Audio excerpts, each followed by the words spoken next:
Bienvenue dans ce nouvel épisode de la matinale de l'informaticien et de l'info cyber-risque. J'ai le plaisir aujourd'hui de recevoir Xavier Duros, responsable commercial grand compte, hein, on va dire ça comme ça, chez Trend Micro. Et aujourd'hui, on va parler un petit peu d'outils, et en particulier des SIEM, alors qu'ont jusqu'à présent eu une mauvaise réputation. Est-ce que vous pourriez nous dire un peu, Monsieur Duros, pourquoi ils avaient cette mauvaise réputation? Alors la mauvaise réputation du SIEM, du SIEM, c'est vrai qu'on avait la problématique de comment gérer l'information. Le SIEM est fait pour collecter des logs, beaucoup de logs, beaucoup d'informations, donc il faut s'interconnecter avec tout un écosystème dans l'infrastructure et de pouvoir, ce qu'on appelle du parsing de logs, trier les logs et puis les analyser derrière. Donc ça c'est complexité technologique pour pouvoir bien identifier quels sont les événements importants dans ces logs. Et puis le coût associé, le stockage. Forcément, ça demande beaucoup de stockage, beaucoup de rétention.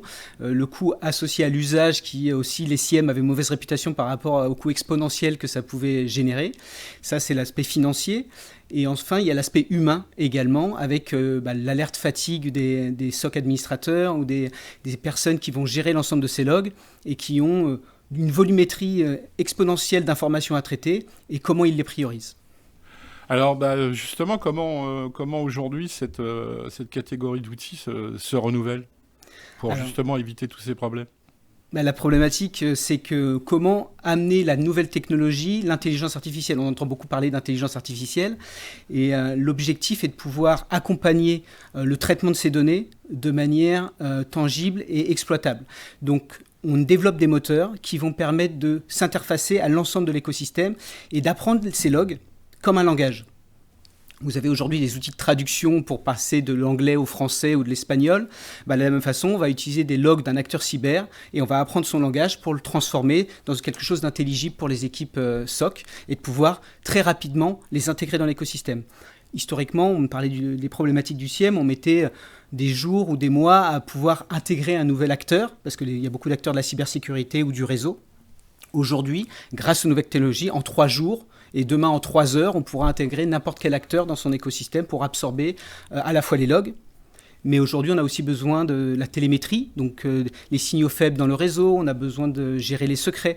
Donc toute cette technologie-là, on va pouvoir l'utiliser et l'exploiter pour avoir des informations de risques cyber, énormément d'outillage qu'on va pouvoir apporter aux équipes.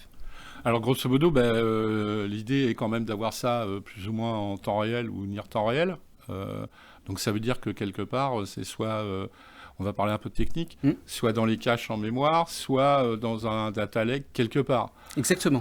Beaucoup d'acteurs aujourd'hui parlent de data fabric ou de data hub. C'est aussi ce que vous avez chez Trend Micro? Tout à fait. On a un grand data lake et un data fabric qui va nous permettre de collecter l'ensemble de cette information. Alors, l'avantage, c'est qu'on peut l'avoir en mode SaaS, pur SaaS, pour pouvoir héberger l'ensemble de l'information. Ou là aussi, on peut prendre cette plateforme et l'héberger chez nos clients. Donc ça, c'est aussi par rapport aux contraintes réglementaires, à l'aspect souverain des choses, on peut imaginer que ce repository de data est hébergé directement dans l'infrastructure des clients sur leur espace de stockage, leur environnement et qui crée leur propre fabrique derrière. Après, nous, on va apporter la technologie pour consommer cette data lake avec notre moteur qui s'appelle Cybertron pour le nom qu'on a donné à la plateforme, mais qui est toute l'intelligence globale d'utilisation de cette data-là et de pouvoir la transformer, alors à la fois, comme je disais tout à l'heure, en indicateur de risque, parce que je pense que c'est important dans l'usage qu'on va en faire. C'est-à-dire qu'on n'est plus sur de la gestion des incidents ou de l'incidentologie, on va prioriser, concentrer cette information pour donner des indicateurs de risque et ensuite la remédiation associée. Qu'est-ce qu'il peut faire pour mitiger ce risque-là? Donc ça, c'est très important. Et le deuxième point, ça va être pouvoir aussi faire une approche un peu prédictive. Le SIEM historique est plutôt sur une approche réactive. On collecte de la donnée, on essaye d'identifier la menace et ensuite on va réagir. Avec une nouvelle approche et tous les moteurs, donc Cybertron, qui va nous permettre prédire le chemin d'attaque. Et donc l'interconnexion, en effet, comme vous disiez, des signaux faibles, de la télémétrie, de la mémoire qu'on va pouvoir avoir, ça va nous permettre de prédire quels chemins d'attaque possibles vont pouvoir utiliser les attaquants et ensuite remettre les postures de remédiation en place.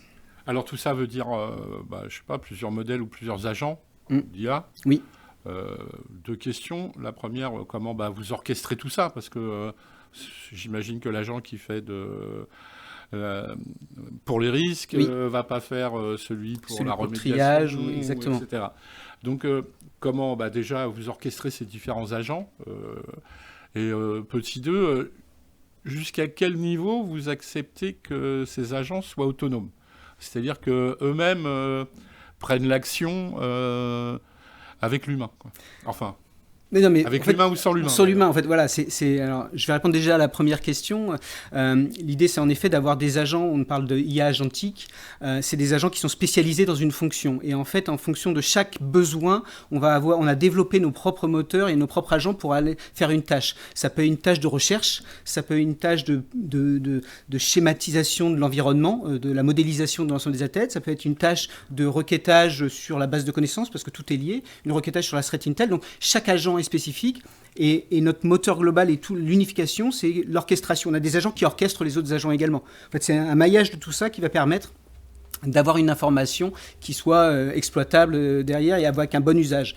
Et donc, on a aussi cet agent qui est même en open source pour valider la conformité des moteurs de nos clients sur l'IA, parce qu'on s'investit énormément dans tout l'écosystème autour d'IA. On fait partie du COSAI, on fait partie de l'OWASP et l'LM aussi pour les vulnérabilités liées à ces usages-là. Donc, on est vraiment investi, on développe justement quelque chose qui nous permettra, et on en reparlera peut-être après, sur l'évolution de ce socle cyber qui nous permettra de faire quelque chose. Mais en effet, IA ne veut pas dire sans humain derrière. Et ça, c'est très important pour nos clients, pour nos équipes. C'est-à-dire qu'on veut refocaliser les équipes. Et je parlais tout à l'heure de détection. On remet l'accent sur la prévention et la proactivité dans l'écosystème. Et c'est vrai que libérer les ressources, que ce soit SOC analyste, administrateur sécurité ou réseau, vers quelque chose de proactif et de se focaliser sur comment on améliore sa posture sécurité, ça c'est le focus. Donc on a des choses qui peuvent se faire de manière autonome, donc qui permettent de bloquer un port firewall, une IP, un hash, des choses comme ça en action de remédiation, mais on laisse toujours la main à l'entreprise de savoir qu'est-ce qu'elle veut faire avec cette action de remédiation, quand est-ce qu'elle veut le faire également. Donc voilà, il y a un mix, un hybride des deux, on apporte la solution. Et après, on apporte l'outillage pour la remédiation, mais il y a toujours un humain derrière qui va donner son garde-fou par rapport à ça. Alors justement, vous commenciez à l'évoquer, avec l'IA, c'est la fin de l'histoire pour le SIEM ou comment vous voyez que cette technologie va évoluer? C'est une transformation. Le SIEM aura toujours nécessité, puisque la data, le volume de données, le stockage de données, l'information, elle n'est pas que dans la cyber, elle est dans plein d'autres cas d'usage aussi métiers, et je pense qu'il y a encore beaucoup de cas d'usage à traiter. Par contre, la manière dont on aborde aujourd'hui la gestion de la data, on parle beaucoup de next-gen SIEM ou d'agentic SIEM. L'idée, c'est de pouvoir avoir justement cette modélisation dynamique en temps réel et des usages avec quelque chose qui soit aussi préformaté pour les équipes et donner les bonnes actions de priorité sur la cyber. Donc, c'est une évolution de marché. Trend Micro n'était pas dans le marché SIEM historiquement, puisqu'on n'était pas légitime pour le faire. Par contre, grâce à notre technologie aujourd'hui et grâce à l'IA et ce qui nous permet d'imaginer le monde de demain dans la cyber, c'est le bon moment pour nous. On a estimé qu'on avait suffisamment de maturité sur ces systèmes pour pouvoir apporter de la valeur et de la gestion du risque ou la quantification du risque chez nos clients. Autre question, les systèmes informatiques vont du laptop du salarié jusqu'au serveur ou machine virtuelle dans le cloud.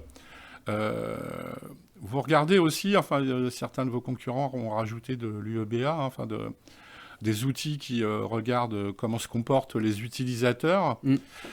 C'est aussi une brique que vous avez chez Trend Micro pour arriver à cette vision de bout en bout du laptop de l'utilisateur, même en télétravail, jusque dans le cloud si nécessaire. C'est l'objectif. L'objectif, c'est de modéliser tous les composants de la chaîne informatique. On a les composants technologiques, en effet, les laptops, les téléphones, le cloud, les assets. On a les utilisateurs, leur usage, la manière dont on gère l'identité, globalement. La data aussi qui va intégrer tous ces éléments-là. Pour, en fait, notre objectif final, c'est de pouvoir déjà identifier les blind spots, les endroits où on n'a pas de sécurité, donc pouvoir le modéliser l'ensemble de la chaîne et ensuite pouvoir créer un jumeau numérique de l'entreprise avec le maillage de toute l'interconnexion et tous les transferts d'informations qu'il y a dans cette chaîne-là. Pour ensuite se dire, J'ai modélisé ma chaîne, voici mes vulnérabilités, mes zones, ma surface d'attaque, comment je suis exposé, etc. Mais demain, pouvoir aussi jouer des attaques en disant si je suis attaqué de telle manière, quel impact ça va avoir sur mon infrastructure. Et donc pouvoir simuler ce type d'attaque et forcément prévenir de manière proactive l'information. À terme, sans vouloir dévoiler un secret, en fait, vous allez rajouter aussi des notions d'observabilité sur la plateforme Trend Micro. C'est ça, exactement. L'idée, c'est de pouvoir gérer également la capacité de savoir qu'est-ce qui se passe au niveau de l'écosystème et de savoir comment on pourra prévenir les prochaines attaques et puis l'évolution, en fait. C'est vraiment ça l'objectif. Parfait. Écoutez, merci Monsieur Xavier Duros pour cette présentation du futur du SIEM. À très bientôt. À très bientôt, merci.